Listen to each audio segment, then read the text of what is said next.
wrestling fans. I'm joined by WWE Hall of Famer and legend, the $1 Million Man, Ted DiBiase, who is here today in Sikeston, Missouri, with a very important mission. And when you do these kinds of church visits and talks, and I've seen you before in Mount Vernon, Illinois, a couple years ago, what are you hoping that the people in the audience walk away with? Faith in Jesus Christ. I mean, the basic,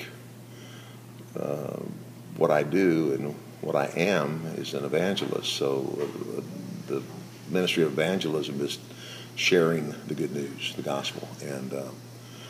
And basically, I mean, to wrap it up in a nutshell, I try to demonstrate to people the futility of living life as the world sees it. Meaning, if you make a lot of money and you're successful and you're powerful and rich and all that other stuff, you'll have all you need, and that's what everybody should shoot for. That's a lie. Because I know a lot of people like that who are absolutely miserable. As a matter of fact, it's a proven fact that 95+% of the people that hit the lotto end up worse off than they were before. Yeah. Basically, I demonstrated through the experiences of my own life. Because I had all that stuff, and I had a beautiful wife and wonderful kids, but there was no peace in my life. And the void has to be filled. Some filled with drugs, alcohol, pornography, gambling, golf. I mean, there's some tame things that people will just, there's all kinds of addiction. We think about the hardcore stuff, but there are a lot of things that control people's lives. But when I really became a Christian, when I really surrendered in terms of saying, okay, Lord, I'm going to follow you, I'm going to follow your will and your way, I fully believed that my wife would be gone. I expected, in other words, I didn't do this as like, okay, God, if you'll save my marriage, like I'll follow you forever. Sure. It wasn't that. It was, my God, I've made a mess of my life. And I finally realized that all the stuff, it doesn't fill. It's not fulfilling. Vince McMahon, God bless him for all he's done for wrestling and everything. He's a workaholic, and I mean, the guy gets like 4 hours of sleep a night. And I don't think he has a faith in God. And it's just a shame because Vince will die one day, and it's like. Or he'll come to that place where he'll go, man, you talk about the guy that busts his rear end. I mean, it's 24/7, and a lot of big CEOs and guys like him are the same way. And they're going to come to a place one day where they go, what was it all worth? Yeah. I mean, it's like I was totally absorbed with work. Now, obviously, he loves the work, but, it's like, you come to a place where it's like, is that it? Is that all life has to offer? And,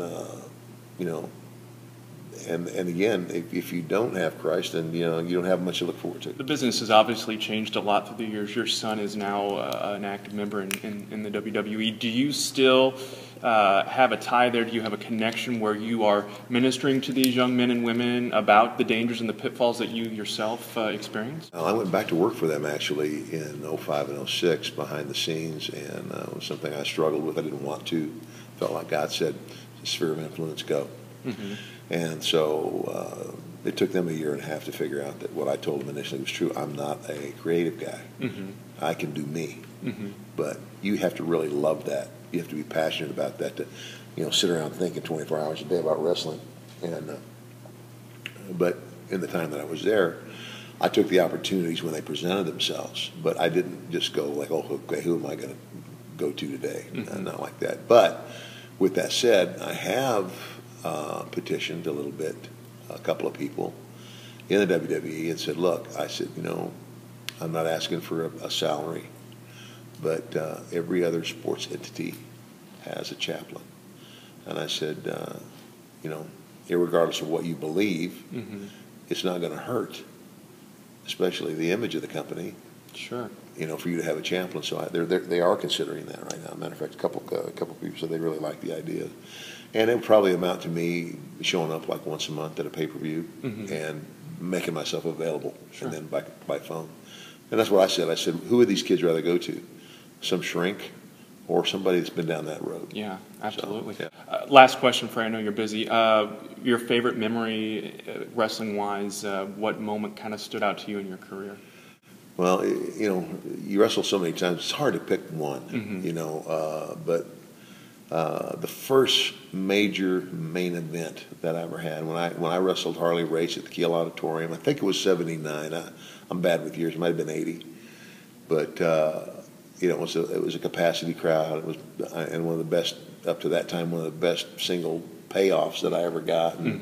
But it also kind of, if you got over in St. Louis, the rest of the wrestling world was going to hear about you. Yeah. You know, and then it was kind of like that, put my name out there for everybody. And it wasn't too long, I think it was 79, because it wasn't too long after that I went to New York. And I went to New York in 79. And matter of fact, 79, and I left New York in December of 79. The last match I had in New York was at the Garden with some young guy that nobody had ever seen before, named Hulk Hogan. Awesome. And other than, I guess the other moment, a really big significant moment in wrestling, and for me, because I was a part of it, a big part of it, was after WrestleMania 3. I was introduced like in the spring, and then by the time we got to November, December, I had been doing all my stuff, you know, shouting to the world that I could buy anything. And so the angle that they shot was the setup for WrestleMania 4, Market Square Arena, Saturday night main event. And it was the first time that wrestling had been on national live network television since the 50s. Yeah. And it was the rematch between Andre and Hogan. And, of course, that was the main event. But the story was me. Yeah. And that I was going to hire him. And then what they did with having the twin referee run out, and I'll never forget Hogan standing there, you know, and he's got both those guys, and he pulls one and he looks at him and he pushes him back, and he picks the other one and he looks at him and he pushes him back, and then he looks in the camera like he's dumbfounded. But that set the stage for WrestleMania 4. But it was a really significant moment for wrestling, and I was a major part of it. I hate to admit it, I cried that night. I was a Hulkamaniac at the time, but through the years I have come to appreciate you as honestly one of the top guys who never really got that World Heavyweight Championship, but definitely, in my opinion, deserve it. And one more thing, and I just wanted to show you this. This was the year you got inducted in the Hall of Fame. My friend and I went as Money Inc. We go to WrestleMania every year and dress up. So, yeah, we were pretty goofy there. That's cool. Hey everybody, it's Ted DiBiase, and I am at From the Rafters Radio, a tribute to Gorilla Monsoon. And as you know, everybody's got a price for me. And if you want your money's worth, you need to stay right here, because this show, well, it's priceless.